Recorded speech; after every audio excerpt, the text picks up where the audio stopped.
दो डॉग्स को साथ जोड़ने से लेकर ह्यूमन और चिंपैंजी की क्रॉस ब्रीडिंग तक इस वीडियो में मैं एक्सप्लेन करूंगा वर्स्ट रशियन एक्सपेरिमेंट्स। स्टार्ट करते हैं नंबर 1 से, जो कि है रशियन स्लीप एक्सपेरिमेंट। ये ट्रेंड 2010 में शुरू हुआ था और रातों रात वायरल हो गया। इस एक्सपेरिमेंट में हमें बताया जाता है 1940s के टाइम पे सोवियत रिसर्चर 5 कैदियों को एक बंद सील्ड चैम्बर में रखते हैं। उन्हें एक एक्सपेरिमेंटल गैस दी जाती है जिसका मकसद उन्हें 15 दिनों तक सोने से रोकना होता है। जैसे जैसे एक्सपेरिमेंट आगे बढ़ता है, कैदी पागल होने लगते हैं। जब उन्होंने चैम्बर खोल भी दिया फिर भी वो लोग चैम्बर से बाहर नहीं है क्योंकि वो लोग गैस के एडिक्ट हो चुके थे। ये लेजेंड इस तस्वीर की वजह से बहुत ज्यादा फेमस हुआ। कई लोग आज भी इसे सच समझते हैं, लेकिन इसका हर हिस्सा फिक्शनल है। अगर मैं आपको कहूँ कि ये कोई एक रियल इवेंट नहीं है बल्कि एक इंटरनेट का अर्बन लेजेंड है। अगर ये एक्सपेरिमेंट झूठ था तो अगला एक्सपेरिमेंट एकदम सच है। 1954 में कई हजार लोगों को ग्राउंड जीरो पर जाने दिया जाता है ताकि रशियन को ये बात पता चल सके कि न्यूक्लियर ब्लास्ट से क्या होता है और उसके बाद रेडिएशन से लोगों पर क्या असर पड़ता है। उन्हें सेफ्टी के लिए कुछ भी नहीं दिया गया। जगह जिसका नाम सेमी पेलाटिंग था, रशिया की एक टेस्ट साइट थी जहाँ पर 40 सालों तक लगातार न्यूक्लियर टेस्ट किए गए। उसके आसपास मौजूद गाँव और जेलें जहाँ पर काफी ज्यादा कैदी मौजूद थे। लगभग 5 लाख लोगों के साथ बिना बताए एक्सपेरिमेंट किया गया और इन्हें रेडियो एक्टिव मटेरियल निकालने के लिए खुदाई का काम करने पर मजबूर किया गया, जिससे इनकी सेहत पर बहुत ज्यादा बुरा असर पड़ा।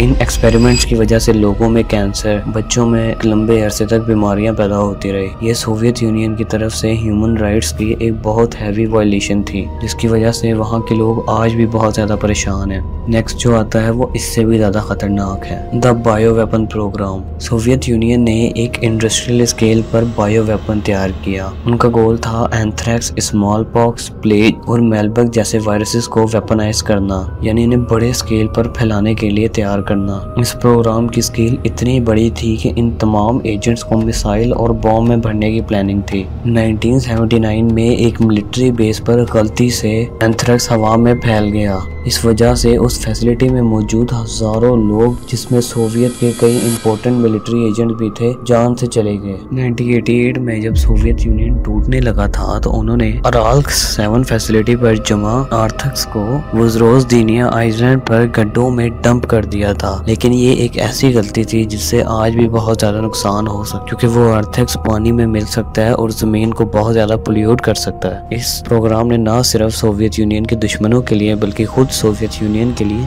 बहुत सी मुश्किलात पैदा की थी।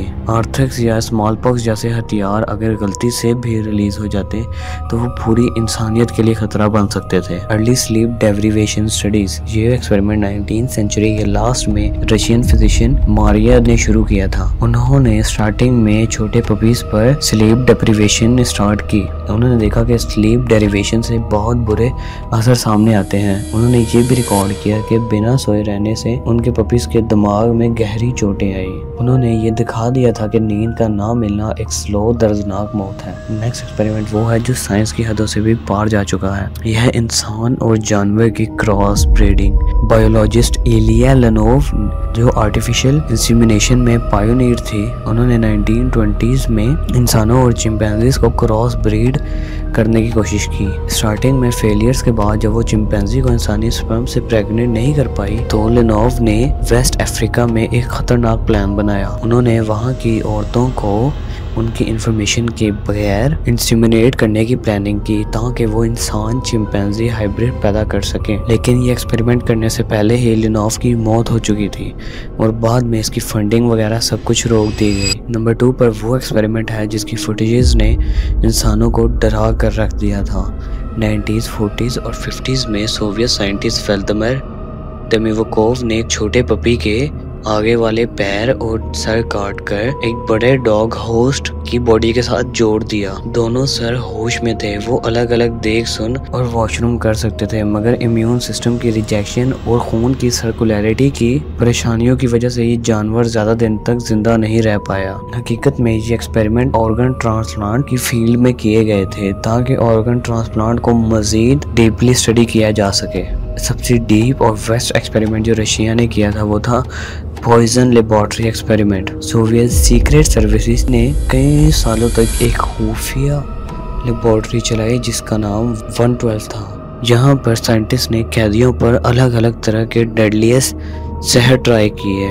उनका मकसद था कि एक ऐसा टेस्टलेस ओडरलेस केमिकल ढूंढा जाए जो मौत के बाद किसी भी फोरेंसिक टेस्ट में पकड़ा ना जा सके, यानी कि एक ऐसे जहर से इंसान को मारा जाए जिससे पता ना चल सके कि वो इंसान किस तरीके से मरा है। उन्हें ये जहर खाने या पीने में मिलाकर दिए जाते थे। लोग सिर्फ 15 मिनट के अंदर ही तड़प तड़प कर मर जाते थे। कुछ रिपोर्ट कहती हैं कि मरने से पहले वो कमजोर और छोटे हो जाते थे। ये एक प्योर टॉर्चर था। लिबॉर्डरी के वो ओरिजिनल अनसेंसर्ड वीडियोस जिसमें कैदियों को जहर देते हैं और उनकी तड़प तड़प कर मौत होती है रिकॉर्ड किया गया था। इनकी एग्जिस्टेंस के क्लेम है, लेकिन ये पब्लिकली अवेलेबल नहीं है। इस तरह के एक्सपेरिमेंट्स इंसान को हिला कर रख देते हैं कि किस तरीके से एक इंसान दूसरे इंसान के साथ दर्दनाक चीजें कर रहा है। इन सब बातों को, एक्सपेरिमेंट्स को भुलाया नहीं जा सकता। लेकिन मैं आपसे पूछना चाहता हूँ कि इन खतरनाक एक्सपेरिमेंट में से आपको सबसे ज्यादा खतरनाक कौन सा लगा? काइंडली कमेंट्स में जरूर बताएं।